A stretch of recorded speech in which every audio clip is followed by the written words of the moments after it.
આજે આપણે પોપટભાઈને મરચા સુધી પહોંચાડવાના છે. તો પોપટભાઈ પાસે બજાજ સ્કૂટર છે એટલે બેસી ગયા છે હવે પોપટભાઈ બાઇક પર. ચાલો એમને મરચા સુધી પહોંચાડો.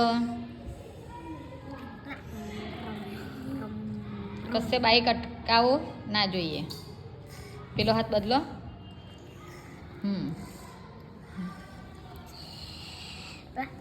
ઉપર કઈ જબરદસ્ત.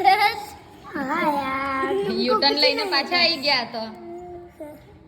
હા એમને કયા રસ્તે જવાનું છે મને ખબર નથી. તમારે રસ્તો શોધી આપવાનો છે. પેલો હાથ બદલો. આવી ગયો. આવી ગયા. શું ખાધું? મરચું. કયા રંગનું છે મરચું? ગ્રીન. અને ખાવામાં એનો સ્વાદ કેવો આવે? તીખો. ખાટું લાગે? મીઠું લાગે? તીખો. તીખો લાગે. ખાવજો મરચા. કેવું થાય? મરચું ખાય તો કેવું થાય?